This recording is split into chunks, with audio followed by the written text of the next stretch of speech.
लोक रंग से हो गई मोरा प्रीत बलनुआ, लोक रंग से हो गई मोरा प्रीत।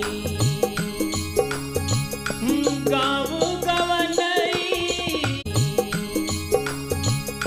गाँव गवनई कुआना के पनिया, गाँव गवनई कुआना के पनिया, बहे पुरवाई संगीत बलनुआ, लोक रंग से हो गई मोरा प्रीत। लोक रंग से हो गई मोरा प्रीत बलनुआ। बिल्कुल प्रीत हो जाई, प्यार हो जाए, दुलार हो जाए, मोहब्बत हो जाए। काहे से कि हमार ई प्रोग्राम इतना सुंदर बटले बा कि एकरा से केकरा के मोहब्बत ना हो जाए हो। बिल्कुल सही कहलू। का अवधी, का हिंदी, का भोजपुरी, तमिल, मलयालम, मराठी सबके प्यार हो गईल बा। का भोजपुरी, तमिल, मलयालम, मराठी सबके प्यार हो गईल बा।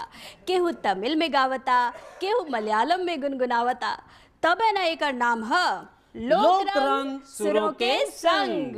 और इस जबरदस्त, धमाकेदार और चटाकेदार प्रोग्राम का आज का अंक लेके हाजिर बानी हम सीमा शाही और हम बानी आपके होस्ट और दोस्त संतोष राय।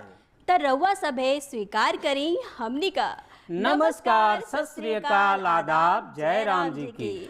तो संतोष जी देखा, आज हमारी कार्यक्रम में जौन एक से बढ़कर एक कलाकार आयल बाड़न, इन लोग एक से बढ़कर एक धुरंधर बाड़न। कहो भैया, सब लोग एकदम जमाए देबा कि नहीं?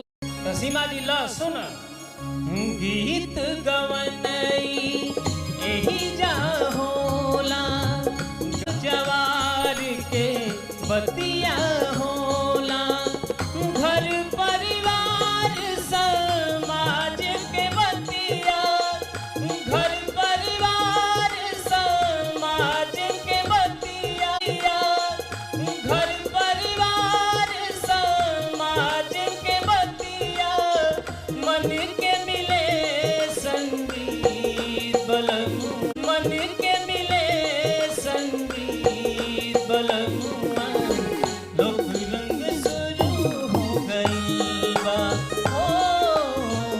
लोक रंग शुरू हो गई बा बलनुआ, लोक रंग शुरू बा।